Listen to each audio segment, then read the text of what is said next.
Halo semuanya, perkenalkan nama saya Muhammad Randy Ulpala dari kelas 3 IA 13 akan menjelaskan tentang perancangan user interface aplikasi catatan keuangan harian versi Android menggunakan metode user-centered design berdasarkan user experience. Mari kita lihat. Nah, di sini kita akan menjelaskan tentang bab pertama yaitu analisis. Pembahasan studi kasus buku ini menggunakan metode user-centered design dengan model design thinking by IDEO. Studi kasus dilakukan terhadap suatu aplikasi catatan keuangan harian, yaitu aplikasi untuk mencatat aktivitas keuangan, baik pengeluaran dan pemasukan. Selanjutnya, apa itu catatan keuangan harian? Catatan keuangan harian merupakan aplikasi mobile dari Azinsbyte Software yang menyediakan catatan aktivitas keuangan, baik pengeluaran dan pemasukan, dengan mudah dan digunakan simpel, tanpa mengurangi fitur penting. Fitur yang tersedia antara lain pertama adalah mencatat pengeluaran atau pemasukan, kemudian ada menghitung selisih, kemudian ada laporan per bulan, ekspor dan simpan laporan dalam format Excel, laporan semua aktivitas keuangan per transaksi, edit dan menambahkan kategori pengeluaran, pemasukan, dan lain-lain. Selanjutnya ada latar belakang. Di era kemajuan teknologi serba online, Azinsbyte Software memiliki aplikasi terkait catatan aktivitas keuangan harian yang bernama catatan keuangan harian. Pada aplikasi ini, kita dapat menyimpan data aktivitas keuangan pribadi. Dilansir dari laman Google Play, catatan keuangan harian telah diunduh sekitar lebih dari 1000-an kali dengan rating rata-rata 4,6 bintang. Berdasarkan informasi tersebut, dapat diartikan bahwa terdapat pengguna aplikasi merasakan ketidakpuasan terhadap aplikasi. Melalui penjelasan di atas, dilakukanlah studi kasus terhadap aplikasi catatan keuangan harian agar memenuhi asumsi bahwa penelitian UI atau UX yang dilakukan dapat memberikan dampak positif terhadap pengguna aplikasi. Nah, kemudian arsitektur informasi. Pada bagian ini hanya akan berisikan pemahaman mengenai arsitektur informasi dari aplikasi catatan keuangan harian saat ini. Arsitektur informasi berisi susunan dari struktur navigasi atau sitemap. Arsitektur catatan keuangan harian memiliki arsitektur informasi yang tidak terlalu kompleks. Berikut adalah arsitektur informasi dari catatan keuangan harian per menu yang ada di dalam aplikasi. Nah, ini pertama ada menu home. Kita lihat sendiri di menu home itu ada 3 menu lagi, yaitu menu utama, menu laporan, dan menu setelan. Di menu utama sendiri itu ada tambah transaksi, tampilkan semua transaksi, dan tampilkan semua per transaksi. Kemudian ada menu laporan. Menu laporan itu kita lihat bahwa ada 7 hari terakhir, 30 hari terakhir, bulan ini, bulan lalu, dan semua. Lalu dia akan menampilkan total pengeluaran, pemasukan, dan selisihan. Selanjutnya ada menu setelan. Menu setelan itu ada untuk mengedit kategori pengeluaran atau pemasukan, kemudian ada ekspor data, kemudian mengatur pin masuk apps, kemudian ada atur warna tampilan tentang aplikasi dan setelan lainnya. Nah, kemudian ada analisis antarmuka pengguna atau UI. Berdasarkan pengamatan yang dilakukan terhadap antarmuka pengguna atau UI dari aplikasi catatan keuangan harian versi 1.0.16, terdapat beberapa prinsip interaksi manusia dan komputer yang tidak terpenuhi. Berikut hasil analisis yang telah dilakukan. Nah, pada antarmuka atau UI menu utama memiliki 3 buah tampilan, tambah, tampilkan semua, dan tampilkan semua per transaksi. Hal ini memberikan informasi yang berbeda-beda untuk pengguna. Nah, tambah itu untuk menambah aktivitas keuangan, kemudian ada tampilkan semua aktivitas keuangan yang telah kita input, dan tampilkan semua per transaksi. Kemudian ada analisis antarmuka pengguna atau UI. Menu laporan memiliki 9 buah pilihan, yaitu top kategori pengeluaran, top kategori pemasukan, laporan per bulan, laporan per minggu, laporan per kategori, laporan grafik. Tampilkan semua per transaksi, tampilkan semua, dan export report. Hal ini memberikan informasi yang berbeda-beda untuk pengguna. Kemudian ada di menu laporan Laporan memiliki 6 buah pilihan, yaitu edit kategori, ekspor data, atur pin masuk, warna tampilan tentang aplikasi, dan setelan lain. User requirement. Studi kasus pada bab ini membahas tentang mencari kelebihan atau kekurangan dari aplikasi catatan keuangan harian. Pencarian kelebihan dan kekurangan ini dilakukan dengan mewawancarai seorang narasumber yang telah menggunakan aplikasi catatan keuangan harian. Kami mewawancarai narasumber secara langsung yang mempunyai profesi sebagai mahasiswa sekaligus asisten lab teknik informatika Universitas Bandung. Studi kasus pada bab ini sangat berkaitan erat dengan bab sebelumnya, dan sebelumnya pengerjaannya ada hal-hal yang perlu dipersiapkan pada studi kasus kali ini adalah arsitektur informasi dan hasil analisis yang termuka pengguna atau UI. Dari studi kasus sebelumnya, template-template yang dapat diunduh di bit.ly/template IMK, dan pada tahap interview kami melakukan wawancara dengan narasumber yang telah menggunakan aplikasi catatan keuangan harian mobile versi 1.0.16. Pada hasil wawancara pada tahap ini disajikan dalam bentuk sebuah persona. Berikut adalah persona yang didapat dari seorang narasumber yang berprofesi sebagai mahasiswa sekaligus asisten lab teknik informatika Gunadarma yang bernama Dimas Agung P. Kita lihat di sini personanya. Nah, di sini adalah hasil wawancara dari pengguna aplikasi catatan keuangan harian.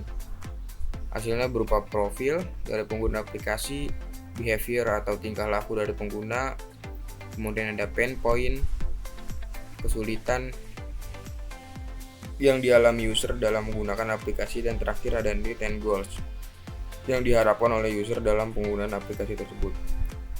Kemudian ada card sorting. Tahap ini ditentukan dengan menyesuaikan keperluan pengguna yang didapat melalui wawancara dan pemahaman pain point serta need and goals. Fitur tersebut diurutkan berdasarkan fungsionalitasnya dari yang terpenting dan paling sering digunakan hingga kurang penting dan jarang digunakan. Berikut merupakan hasil yang didapat dari proses card sorting. Kemudian ada user journey. Berikut merupakan user journey hasil wawancara kepada user tentang aplikasi yang isinya tentang step, needs, touch point, dan pain point. Kemudian ada user flow.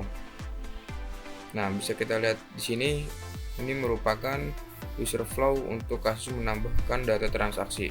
Langkah yang harus dilakukan antara lain yaitu membuka aplikasi, kita masuk ke menu utama, kemudian kita klik button tambah yang berada di tengah layar, kemudian akan muncul form tambah transaksi.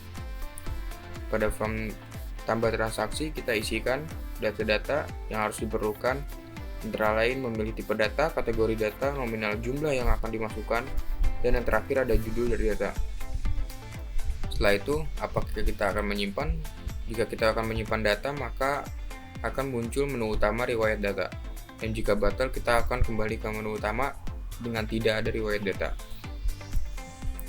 Kemudian kita masuk ke wireframe. Studi kasus ini adalah membuat wireframe aplikasi yang sesuai dengan ketentuan pada komponen di material.io.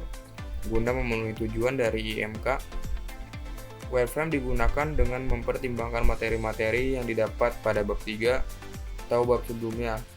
Berdasarkan hal tersebut, maka dibuatlah wireframe sebagai berikut yang dapat diakses di link yang sudah saya masukkan pada manual book. Nah, di sini ada menambah transaksi, bisa kita lihat wireframe-nya.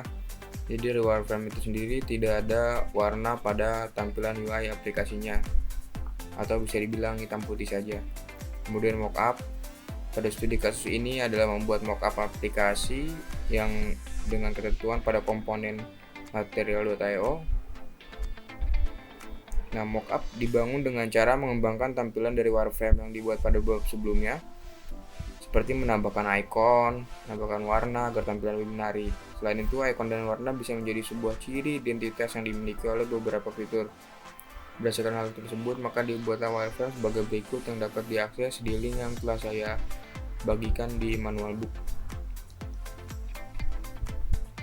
Nah, ini mockupnya ya. Perbedaan wireframe dengan mockup tadi terlihat jelas seperti warna-warnanya, kemudian space iklan yang tadi hanya teks saja sekarang sudah memiliki space iklan. Kemudian prototype clickable. Nah, pada studi kasus ini dilakukan berdasarkan desain mockup yang telah dibuat pertemuan sebelumnya. Dan studi kasus ini menjelaskan langkah-langkah dari proses pembuatan prototipe aplikasi, mengikuti sketsa mockup. Nah, perancangan dapat mendesain prototipe menggunakan semacam-macam animasi transisi yang telah disediakan dalam tools Figma agar pengguna dapat mengetahui fungsi yang sudah diberikan. Contohnya nih, menambahkan data transaksi. Ketika kita akan mengklik data transaksi, maka akan tampil layer selanjutnya. Di layer selanjutnya, jika kita menyimpan batal, maka akan kembali ke layer Android 1. Jika kita tekan simpan, maka akan menambahkan data dan kemudian menampilkan layer 3, usability testing. Studi kasus ini dilakukan dengan menguji coba prototipe clickable yang telah berhasil dibuat pada pertemuan sebelumnya.